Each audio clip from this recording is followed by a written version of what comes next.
Welcome back to our channel. నేను మీ మాదిరి. ఎప్పుడు కూడా భారం అని అనుకునే చోట నీ భావాలు పంచుకోకు.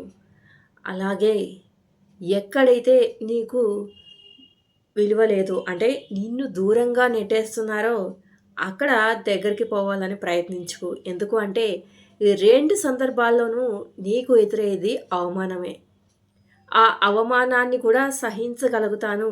ఆ అవమానాన్ని మించిన బంధం అది నాది. ఎన్ని అవమానాలు పడైనా కానీ విలువ తెచ్చుకుంటాను అనంటే ఇంకా అది ఎవరి చేతిలోనూ లేదు. నీ కర్మకి వేరెవరు బాధ్యులు కారనమాట. నీ కర్మకి నువ్వే బాధ్యులనమాట. చెప్పడం వరకే కదా ఎవరి వంతైనా. ఇక తర్వాత డెసిషన్ మేకింగ్ అనేది ఎప్పుడైనా ఫైనల్‌గా నీదే ఉంటది. కాబట్టి ఎప్పుడైనా కానీ ఈ 2 సందర్భాల్లో దూరంగా ఉండడమే బెటర్. అది ఎంత గొప్ప బంధమైనా. అంటే నిన్నే భారంగా భావించారు వాళ్ళు అంటే ఇంకా నీకేం విలువుంటది? నీ ప్రేమకేం విలువుంటది? నువ్వసలు వాళ్ళ లైఫ్‌లో ఉన్నా లేకున్నా పెద్ద ఫరక్ పడదనమాట. అలాంటప్పుడు నువ్వు మాత్రమే నా అని అనుకుంటే అవతల వాళ్ళు ఏదో పరాయి వాళ్ళని చూసినట్టే నిన్ను కూడా చూస్తూ ఉన్నప్పుడు నువ్వు ఎంత విలువిచ్చినా ఆ బంధానికి అదసలు బంధం అవుతుందా? అదసలు బంధమే కాదనమాట. ఎప్పుడైనా కానీ వన్ సైడ్ ఉండేది బంధం కానే కాదు. కాకపోతే ఒకటి, నీకు వాళ్ళ మీద ఉన్న విలువని నీ మనసులో అలాగే పదిలంగా ఉంచుకోవచ్చు. అది వాళ్ళకి తెలియాల్సిన పని కూడా లేదు. అంతవరకు అయితే నువ్వు చెయ్యొచ్చు. కానీ పదే పదే అవమానపడుతూ, పదే పదే నిన్ను నువ్వు తక్కువ చేసుకుంటూ, నీకంటూ ఒక ఆత్మవిశ్వాసం లేకుండా మళ్ళీ మళ్ళీ నిన్ను దిగజార్చుకుంటూ మాత్రం అలాంటి వాళ్ళ దగ్గర తల వంచాలని మాత్రము ప్రయత్నించొద్దు అనేదే నా సలహా. ఫైనల్ డెసిషన్ ఇక ఈ సిచ్యువేషన్‌లో ఎవరైతే ఉంటారో వాళ్ళదే అనమాట.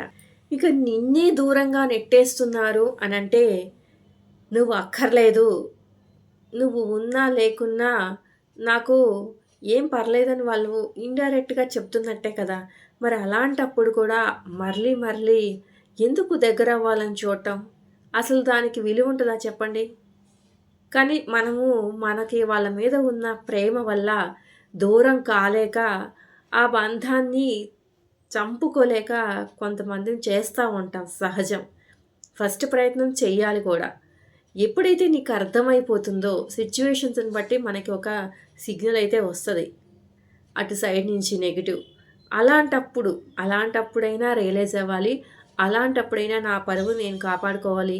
అలాంటప్పుడైనా నా మర్యాద నా చేతుల్లో ఉంది.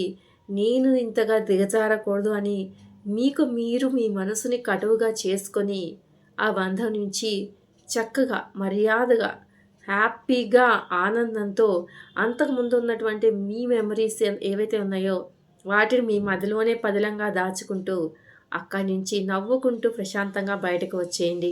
లేదు అంటే ఆ బంధం నుంచి ప్రశాంతంగా మూవ్ ఆన్ అయిపోండి. అంతేకానీ అక్కడే పడి ఏడుస్తూ ఉంటారు కదా కొంతమంది. ఇలా అంటున్నానని తప్పుగా అనుకోకండి. అలా ఏడవద్దు. ఎందుకు? మనకంటూ ఒక సెల్ఫ్ రెస్పెక్ట్ లేదా? మనకంటూ ఒక ఆత్మవిశ్వాసం లేదా మన మీద మనకి? మరి అలాంటప్పుడు ఎందుకుండాలి అలాంటి చోట? ఆలోచించండి. అర్థమైంది కదా! ఇదండి ఈరోజు వీడియో. వీడియో కనుక నచ్చితే లైక్ చేయడం మర్చిపోద్దు. మరిన్ని ఇలాంటి వీడియోస్ కోసం వెంటనే ఛానల్ సబ్స్క్రైబ్ చేసుకోండి. పక్కనే ఉన్న బెల్ ఐకాన్‌ని ప్రెస్ చేయండి. అప్పుడే నేను పెట్టే డైలీ నోటిఫికేషన్స్ మీ దాకా